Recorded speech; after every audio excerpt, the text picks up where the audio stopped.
오늘 저와 여러분들이 함께 나누실 말씀은 야고보서 4장 13절부터 14절까지 말씀입니다. 야고보서 4장 13절부터 14절 우리말 성경으로 하나님의 말씀을 같이 읽으시겠습니다. 자, 이제 오늘이나 내일 어느 도시에 가서 1년 동안 지내며 은혜를 벌겠다고 말하는 사람들이요, 여러분들은 내일 무슨 일이 일어날지 모르며 여러분의 생명이 무엇인지 알지 못합니다. 여러분은 잠깐 없어지는 일입니다. 아멘. 할렐루야. 네, 한 주간 동안 평안 잘 지내셨습니까? 자, 많은 크리스천들이 가지는 궁금증 중 한 가지는 내가 어떻게 하나님의 뜻을 분별할 수 있을까 하는 문제일 것입니다. 오늘은 우리가 어떻게 하나님의 뜻을 발견하며 그 하나님의 뜻은 어떻게 우리의 삶에 나타나는지를 살펴보도록 하겠습니다. 특별히 교회 안에 만연하고 있는 하나님의 뜻에 대한 잘못된 통념들과 성경적인 하나님의 뜻은 무엇인지 그것을 중심으로 좀 살펴보겠습니다. 자, 저와 여러분들 모두 무엇인가를 선택해야 하는 상황에서 하나님이 그분의 뜻을 나에게 좀 구체적으로 보여주셨으면 했던 그런 경우들이 아마 있을 것입니다. 선택의 상황뿐만 아니라 자신의 미래에 대한 하나님의 뜻 역시 많이 궁금합니다. 문제는 대부분 하나님의 뜻이 우리에게 명확하게 드러나 보여지지 않는다는 겁니다. A면 A, B면 B라고 하나님의 뜻이 좀 분명하게 나타났으면 좋겠는데 대부분 그렇지 않습니다. 저의 삶을 한번 쭉 돌아보아도 그런 것 같습니다. 저는 모태신앙으로 어려서부터 수많은 설교를 들어왔고 성경 공부를 받아왔고 또 봉사를 하며 그렇게 자랐습니다. 초등학교 때부터 지난주에 말씀드렸듯이 학교에서 집으로 돌아오면서 교회 기도실에 들러 기도하고 집으로 돌아가곤 했습니다. 그러면서 그렇게 기도를 많이 하고 성경 공부 많이 하고 또 교회 봉사 많이 하면 하나님께서 나에게 명확히 하나님의 뜻을 잘 나타내어 주실 것이고 나는 그 뜻을 잘 이해해 성공된 삶을 살 수 있을 것이다 그런 생각을 했습니다. 그런데 뭐 하나 정확하게 이것이 하나님의 뜻이다 라고 그렇게 분명하게 나타나는 것이 없었습니다. 저는 대학 다닐 때 정치인이 되는 것이 꿈이었습니다. 네덜란드의 유명한 신학자이자 수상을 했던 에이브람 파이퍼처럼 좋은 크리스천 정치인이 되는 것이 저의 꿈이었어요. 그리고 그렇게도 꿈꾸던 정치계에 입문을 했습니다.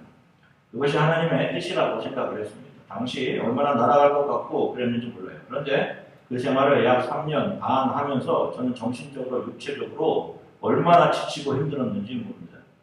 정치라는 것이 얼마나 타락했으며 또 나는 그 안에서 얼마나 교만해져 있었는지를 보게 되었습니다. 그 속에서 저는 지칠 대로 지쳐서 정신과 치료를 받아야 할 것 같은 상태까지 이르게 됐습니다.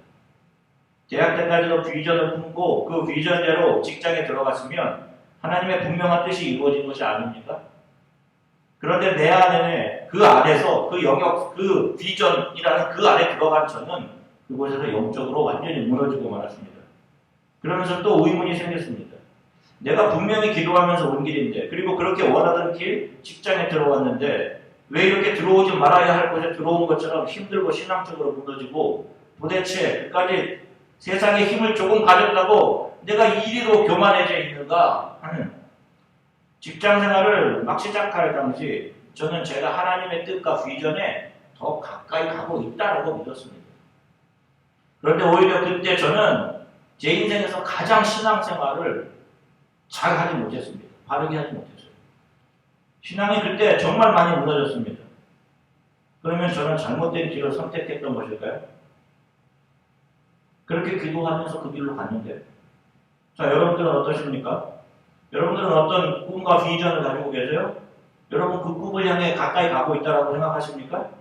또 자신이 크리스천이라고 믿고 계시는 분들 소위 여러 교회들에서 그렇게 배워왔고 부추기는 세상에서 성공하고자 하는 여러분 그런 비전을 미래에 갖고 계세요, 여러분들? 그리고 그리로 향해 한 걸음씩 잘 전진하고 계십니까? 자, 우리들 중에는 지금 예수님을 믿은 지 오래됐는데도 아직도 자기의 전공을 발견하지 못해서 고민하는 청년들도 있을 수 있습니다. 또 장년들 중에는 어떤 선택의 문제 앞에서 지금 내가 도대체 무엇을 선택하는 것이 하나님의 뜻인지를 놓고 고민하는 분들도 있을 것이고 어떤 힘든 일을 겪고 계시면서 이 힘들고 고통스러운 경험을 하게 하시는 이유가 도대체 무엇인지 하나님께 따지듯 묻고 싶어하는 그런 분들도 계실 겁니다. 자, 오늘 이런 문제들을 한번 하나님 말씀, 이런 문제들을 말씀을 통해 좀 짚어보도록 하겠습니다. 제가 살아온 삶을 되돌아볼 때 하나의 유형을 발견할 수 있었어요. 그것은 제가 좋아하고 바랐던 일들을 하게 되면 반드시 거기 가면 이상하게 후회가 있고 내가 결정하며 갔던 일들이 다 잘된 일들이 별로 없습니다. 어떤 일들을 통해서는 정신적, 육체적 스트레스를 엄청 받았고 어떤 일들을 통해서는 시간을 허송하는 뼈아픈 대가를 치러야 했던 적도 있습니다. 돌아보면 한 번도 내 생각대로 100% 내가 원하는 대로 진행되었던 일이 없었던 것 같아요. 스트레스와 정신적인 고통, 또 말기 암에 걸려서 고통했던 기억들, 또 얼굴을 볼 수 있었던 것 같았던 첫 번째 아기를 잃어버렸던 기억들, 이런 일들은 제 인생에서 일어나리라고 한 번도 생각해 보지 못했던 일들입니다. 그냥 정말로 로맨틱한 연애를 적어도 한 3년은 하고 결혼하기를 원했습니다. 그런데 아내 만나자마자 2주 만에 결혼했습니다. 로맨틱은 무슨 로맨틱? 신혼여행을 에버랜드로 갔어요. 지금 신혼여행 에버랜드로 가는 분들이 없죠.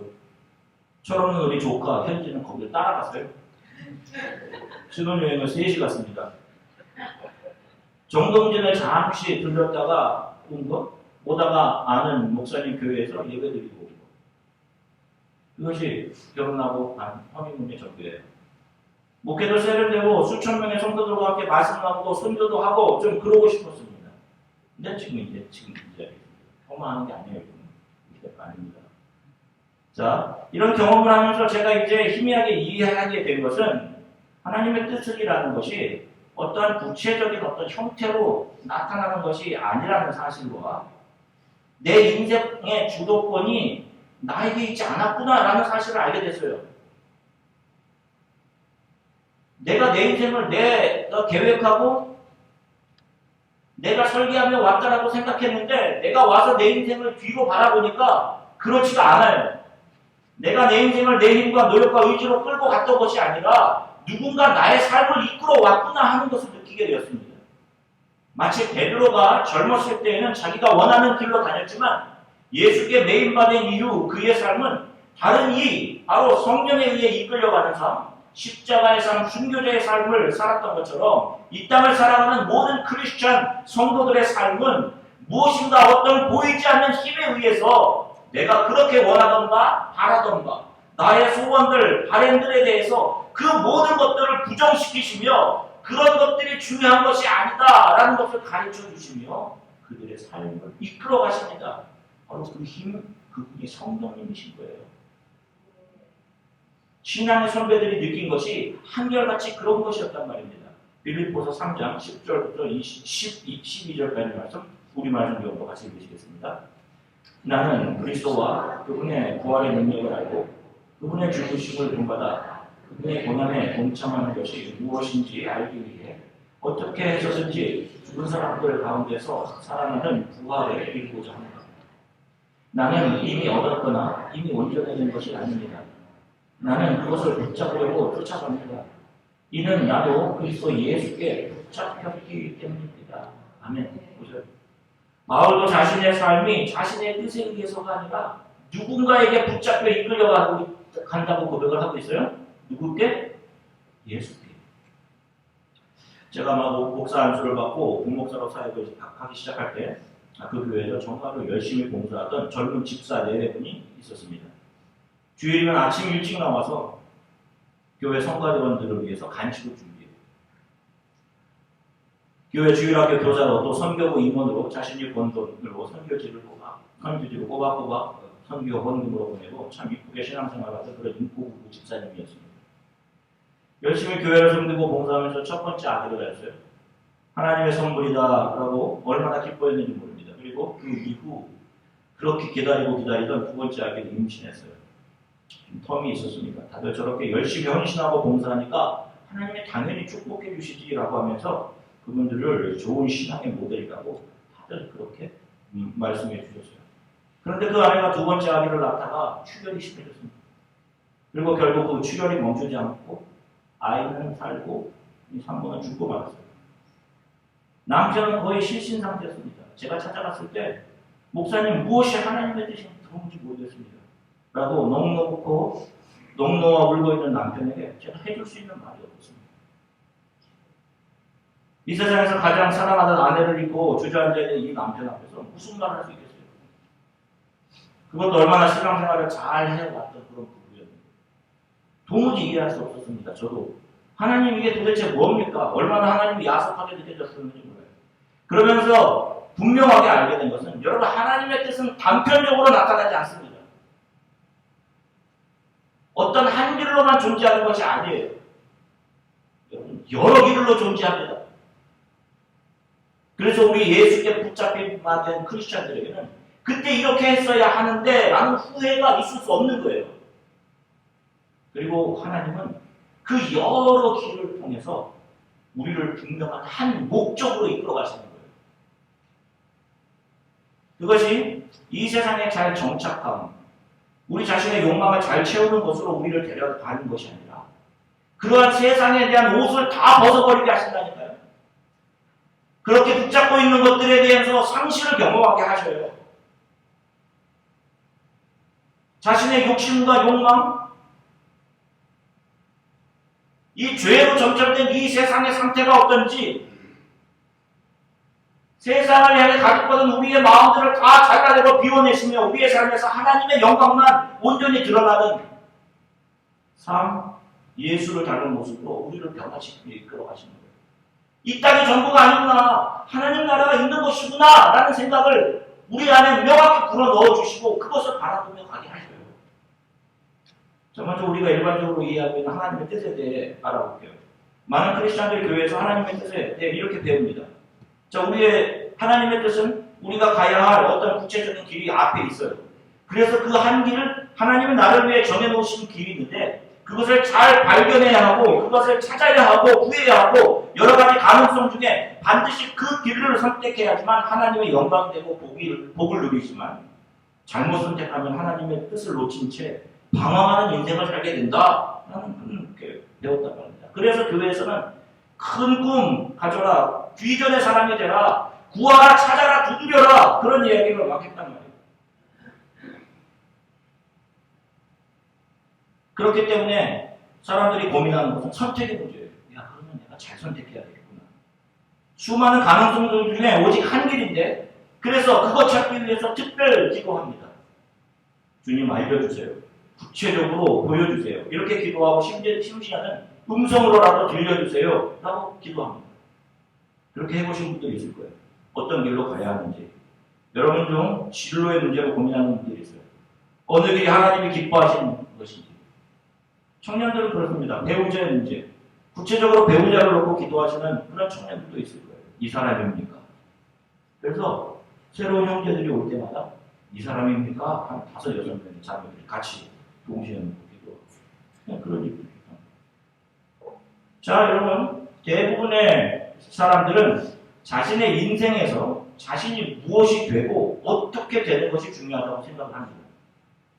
자, 그도 그럴 것이 여러분들 이 세상에서 여러분들과 같이 살아가는 세상의 사람들 여러분들보다 잘 되어서 좋은 배우자를 얻고 좋은 직장, 좋은 학교, 좋은 집 많은 영광을 갖고 있는 그런 사람들의 모습을 세상은 성공이라고 규정하고 있습니다. 그런 삶이 성공의 삶이에요. 그런 모습을 보면서 우리 크리스천들 역시 부러움을 느낄 수 있는 겁니다. 그리고 그런 것이 없는 자신에 대해서는 상대적인 박탈감도 느낄 수 있어요. 그러나 여러분 정확하게 잘 보세요. 그들 중에 대부분들이 현재의 자기가 이룬 모든 것은 자기의 노력과 열심과 힘으로 이루어낸 것처럼 교만하고 자기가 본 것으로 자기의 인생의 주인이 되어서 하나님을 멀리하고 세상을 즐기며 자기 만족을 채우며 사는 사람들이 대부분이란 말입니다. 나는 이렇게 누릴 자격이 있어 라고 자기 삶의 주인 행세하며 살아가는 사람들이 대부분이에요. 여러분 신앙의 목적이 이 세상에 무엇이 되는 것에 있는 것입니다. 이런 분들은. 그러나 그런 길은 하나님이 이끌어 가시는 길이 아닌 거예요. 자신이 자신의 삶의 주인이 되어 스스로 자기의 힘으로 손을 뻗어서 생명나무의 열매마저 따 먹으려고 하는 탐심이 이끄는 대로 이끌려가는 하나님을 떠난 인간들의 시도들에 불과한 겁니다. 그들의 결국이 영원한 사망인 거예요. 자, 기억하세요. 우리 크리스천들에게 중요한 것은 내가 무엇이 되느냐가 아니라 여러분, 바로 오늘, 지금을 하나님을 경외하는 자로 살아가는가 하는 문제가 중요한 것입니다. 오늘 나의 삶을 이끌어 가시는 분이 하나님이심을 신뢰하며 살아가는 거예요. 전에도 말씀드렸듯이 오늘이 영어로 프레젠입니다. 선물이에요. 다른 의미가. 하나님은 우리들에게 오늘을 선물로 주고 계십니다. 오늘 선물에 대해서 대충 반응하고 믿음 지키지 않고 하나님을 경외하는 삶으로 오늘을 살아가지 않는데 어떻게 내일 앞에 비전이라는 선물을 기대할 수가 있겠어요? 여러분, 우리 기독교의 비전은 내일에 있는 것이 아닙니다. 오늘에 있는 거예요. 오늘 나에게 주어주신 역할들과 임무들, 환경들 속에서 이것이 하나님께로부터 온 것임을 믿음으로 순종하고 예수님의 사랑을 삶에 흘려보내며 하나님의 나라가 나를 통해 확장되는 것을 바로 오늘 나의 삶 속에서 감당해내는 자들이 바로 하나님의 뜻을 이루어가는 삶을 사는 사람들인 겁니다. 결국 하나님은 나를 정금 같은 하나님의 자녀로 만들어내시는 선한 일을 내 일생에 펼쳐가시는 나는 그분에 대한 확신을 가지고 오늘을 살아가는 거예요. 지금 이 자리까지 이끌어 오신 것이 하나님이라는 확신이 든다면 이제 이 일을 마치고 다음 단계로 우리를 이끌어 가시면서 그 과정에서 봐라. 너의 생각들과 두려움들, 걱정들 아무것도 아니었지. 자, 사랑하는 아들아 따라 봐라. 너의 삶은 내가 이끌어가는 거야. 이 사실을 알게 하십니다. 이 사실을 바로 오늘 아는 것이 여러분 하나님의 뜻인 거예요. 미래에 무엇이 되고 이루어지는 것이 하나님의 뜻이 아니라 오늘 나에게 주어진 바로 하루, 오늘 하나님을 경외함으로 살아가는 것이 우리를 향한 하나님의 뜻입니다. 바로 오늘 지금 내가 처한 상황들이 있습니다. 저는 목사일과 동시에 한 여자의 남편입니다. 그리고 아빠이고 누군가의 멘토이자 멘토리이기도 합니다. 또 어머니, 아버지, 아들이며 형이 있기 때문에 동생입니다. 무엇이 되느냐가 중요한 것이 아니라 지금 오늘 나에게 주어진 상황들, 하나님이 오늘 나에게 주어주신 모든 임무들, 롤들이 선물이라고 받아들이고 내게 주신 역할들을 마치 예수를 대하듯 정직하고 성실하게 수행하는 삶을 사는 것이 하나님을 경외하는 삶인 거예요. 자, 좋은 목사, 장로, 권사, 집사인 것처럼 교회에서 보입니다. 그렇게 보여요. 그런데 집에 가서 아내에게는 빵점짜리 남편이면 안 되는 거예요. 직장에서 동료들에게 10점짜리 크리스천이면 안 되는 겁니다. 부모님께 10점짜리면 안 되는 거예요. 교수님에게 20점짜리 학생이면 더더욱 안 되는 겁니다. 하나님께서 나에게 주신, 맡겨주신 사역들, 교회를 섬기도록 나에게 주신 일들, 앞에서 섬기는 찬양팀의 일원으로, 또 각 부서의 부장, 부서의 임원으로, 선교의 사명을 위임받은 성도로, 집사, 권사로, 바로 오늘 하나님 앞에서 형편없으면 안 되는 거예요. 무엇보다도 오늘 하나님 앞에서 한 사람으로 하나님 앞에서 너는 0점 이걸로 드러나면 안 되는 거예요. 자, 여기서 이제 아주 중요한 질문 한 가지를 해볼 수 있어요. 하나님의 뜻은 과연 우리가 찾아야 하는 것인가? 아니면 이미 나타나 있는 것인가? 하는 것입니다. 하나님의 뜻은 현재에 이미 나타나 있습니다. 선택이라는 것 뒤에 숨겨져 있는 미래의 것이 아니에요. 선택을 통해서 하나님의 뜻에 이르는 것이 아닙니다. 무엇을 선택하든 하나님의 뜻은 이미 나타나 있어요. 단지 우리가 선택을 못하는 것일 뿐인데 그 이유는 대부분 내가 망하고 손해볼까 봐, 잘못될까 봐, 주저하기 때문에. 내가 망하고 무너져도 이 길로 걸어가며 하나님께만 영광이 돌아가게 해주세요 라고는 마음이 들면서 한 스텝 내밀고 결정하고 가는 그 길을 여러분들이 하나님이 이끌어 가시는 길이 분명한 겁니다. 심지어 크리스찬 중에도 지금 자신이 처한 상황을 후회하고 그때 이것이 아니라 다른 것을 선택해야 했어야 하는 건데 라고 하시는 분도 계실 수 있습니다. 계시죠? 그때 그 학교에 진학했어야 하는 건데 그때 그 여자와 결혼했어야 하는 건데 근데 그때 그 여자는 지금 그렇게 생각 안 하고 있어요. 다른 남자 만나도 잘 살고 있어요. 자, 문제는 자기 자신이에요. 늘 만족하지 못하는 자신, 늘 남 탓하는 자기 자신. 문제는 자기가 주인이에요. 잘 생각해 보십시오. 이런 후회함을 통해서 우리가 얻을 수 있는 거 아무것도 없죠? 내가 선택을 잘했다면 더 나은 삶을 살 수 있었다는 말은 결국 내 삶의 주인이 나 자신이었음을 역설하고 있는 것입니다. 이런 후회들은 오히려 바로 지금 오늘 하나님께서 얼마나 귀한 수많은 것들을 나에게 주셨는지를 망각하게 만들고 오늘 그분께 감사하고 그분을 신뢰하며 그분께 영광이 돌아가야 되는 삶을 살아갈 시간들을 방해한단 말입니다. 지금 바로 오늘 내게 주어진 것들이 나를 가장 잘 아시는 하나님께서 나를 하나님의 자녀로 만들어 주시기 위해 주신 최선의 것들이고 최선의 선물입니다. 우리는 오늘 후회가 아니라 감사를 해야 하는 사람들일 거예요. 저는 물론 지금 오늘 목사로 살고 있지만 젊은 시절 볼링 선수로도 하나님께 영광을 드러내며 살아갈 수 있었을 것이라는 생각을 해본 적도 있습니다. 정치가로도 살아갈 수 있었을 것이고 원래는 멋진 락밴드의 기타리스트가 되어서 무대로 휩쓸고 다니는 그런 꿈도 꾼 적이 있습니다.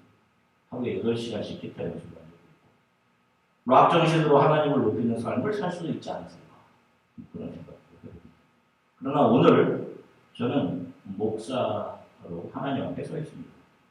목사로 살아가는 것, 그 목사라는 옷을 입고 수행하기에 턱없이 부족하고 자격이 없지만 그럼에도 하나님께서 제게 이 옷을 오늘 입혀주시고 복음을 듣고 그 복음으로 들어와야 될 영혼들을 위해 바른 복음을 준비하게 하시고 먼저 그 복음 앞에 제가 먼저 깨어지고 깨진 그릇으로 그 복음을 선포하며 이 옷에 합당한 삶을 살며 하나님의 은혜와 사랑만을 아는 사람으로 저를 이끌어 가시며 저를 변화시킬 그리고 언젠가 그 하나님 앞에 서게 되었을 때 수고와 눈물을 닦아주실 그 하나님을 신뢰합니다.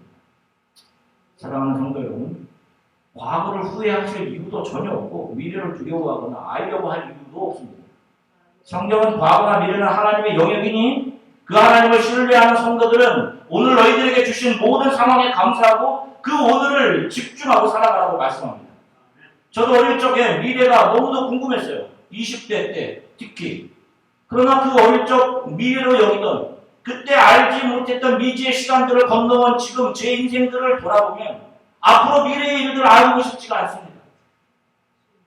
저는 자녀를 3 이상 가질 거라고 생각했어요. 초등학교 때 학교에 가면 이렇게 손 내밀면 애들이 손목을 눌러줍니다. 그때 여기 손에 이렇게 볼록 튀어나온단 말이에요. 여기 3개가 튀어나왔어요. 친구들이 친절하게도 너는 아들 둘, 딸 하나야. 네, 그랬단 말이에요.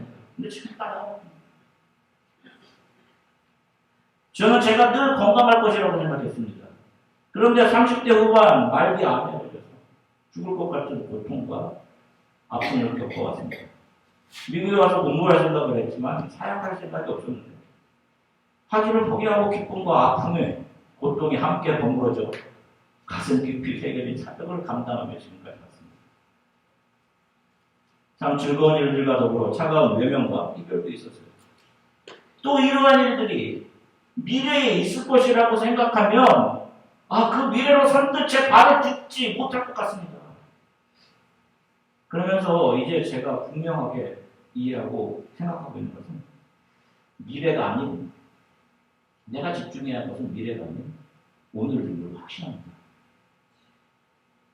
오늘 하나님 앞에서 그분의 은혜만을 구하는 자로 살아가는 것, 이 오늘을 잃어버리면 안 되겠다는 그런 확신이 있어요.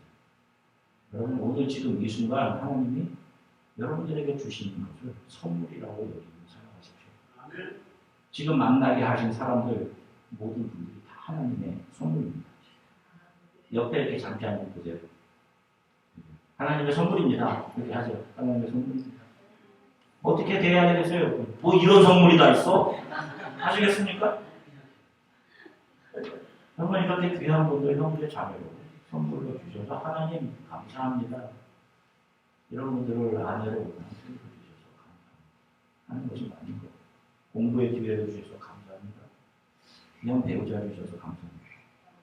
귀한 예수 안에서 형제 자매를 주셔서 감사합니다. 이렇게 섬길 수 있게 해주셔서 감사합니다. 그렇게 우리 성도들의 하루하루는 감사하며 모든 관계와 내게 주신 역할들 그걸 바로 오늘 충실히 수행하는 정직히 수행하는 바로 그것이 우리를 향한 하나님의 뜻인 거예요. 이렇게 이 땅에서의 하루하루를 그렇게 하나님의 뜻이냐 하루하루를 살아간 성도들이 언젠가 자신의 삶을 되돌아보며 찬양할 수 있는 찬양이 오늘 공격교 우리가 부른 첫 찬양의 내용이었던 거예요. 내 인생 여정 끝내어 강 건너 언덕이 올 때 하늘을 향해 말하기 예수 인도하셨네. 매일 발걸음마다 예수 인도하셨네. 하나님의 뜻이 우리에게 분명히 나타났습니다. 내 미래에 거창한 것을 해내는 것이 하나님의 뜻이 아니라 오늘 내게 주신 모든 것 감사하고 그것을 정직히 수행하며 하나님을 예배하고 경외하는 삶을 사는 것이 우리 크리스천들을 향한 하나님의 뜻입니다. 자기의 유익과 칭찬에 너무 민감하게 반응하지 마세요. 여러분. 사람들이 여러분들에게 줄 그 칭찬 그것을 뛰어넘는 하나님의 칭찬이 장차 여러분들에게 있어요. 오늘 우리에게 주신 이 교회 모임 역시 우리가 매일 감사하며 거룩하게 지켜가야 할 하나님께서 저와 여러분들에게 주신 가장 소중한 선물입니다. 성도에게 예수의 몸인 교회보다 중요한 것은 있을 수 없어요. 이곳에서 예배할 때 하나님은 우리의 연약함을 보게 하시고 우리를 덮어내시는 그분의 은혜와 사랑이 얼마나 큰지를 보게 하실 것입니다. 그리고 그 은혜 앞에 엎드려 우리의 왕관을 날마다 주님 앞에 벗어드리게 하실 거예요. 서로를 격려하고 위로하는 일들을 중요하게 여기시고 여러분 계속해 나가십시오. 배우자들에게 또 교회 안에서 서로들에게 예수께 대하듯 하십시오. 모든 상황이 하나님의 선물임을 오늘 감사하며 살아가십시오. 후회가 나오고 할 때마다 얼마나 많은 감사가 내게 있는지를 기억하십시오. 이런 삶을 살아가시기를 예수 그리스도의 이름으로 간절히 축원합니다. 간절히 거시겠습니다. 주님, 저는 더 많이 무너져야 되겠습니다.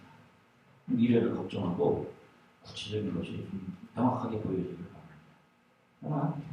그러나 말씀을 통해 구체적으로 그런 것이 눈에 보이지 않아서 지금 오늘 내가 서 있는 모든 환경, 모든 과정, 모든 사람, 모든 것이 하나님의 나를 만들어가지고 내 원하는 말을 거절하시는 그런 것과 비교할 수 없는 하나님의 나라를 상속받은 자녀로 만들어가 주시는 과정이고 지금 내게 주시는 모든 환경들이 내가 주님 앞에서 성실하게 오늘 정직하게 수행해야 할 사랑해야 할 하나님의 선물이고 그것이 하나님의 뜻임을 믿습니다. 오늘을 하나님을 경외하는 자로 살아가게 해주십시오. 오늘을 예배하는 크리스천으로 살아가게 해주십시오. 그래서 배우자들에게 예수께 대하고 정직히 대하게 해주세요. 이렇게 함께 기도하겠습니다.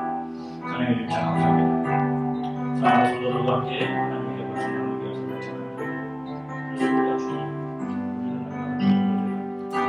주님 하나님 구체적인 것이 우리에게 들려주고 보여지기를 바랍니다. 하나님 이 교회에 아무것도 들리지 않아도 우리 눈에 명확히 보이지 않아도 하나님 믿음 안에서 하나님께서 주신 오늘 하루 우리에게 분명히 열어주신 하나님의 나라에 대한 소망을 가지고 오늘을 하나님을 경외하는 사람으로 살아가게 도와주십시오. 우리에게 주어진 모든 상황들 모든 사람들 이 모든 것이 프레젠 하나님으로부터 온 선물임을 기억하게 하나님 도와주시고 하나님 이 모든 역할들을 정직하게 수행하게 해주십시오. 하나님 겉으로 볼 때는 목사이고 겉으로 볼 때는 장로이고 권사이고 집사이고 교회 일들을 잘하는 것 같은데 하나님의 가정과 사람들에게 하나님 정직하지 않은 사람 되지 않게 해주세요. 어떤 상황에도 감사하며 내 앞에 있는 사람이 예수 그리스도님을 그렇게 예수 그리스도께 대하고 섬기고 그것으로 인해 또 감사하고 그렇게 하루하루 하나님 앞에 선 사람으로 살아가게 이 자리를 모두 성도를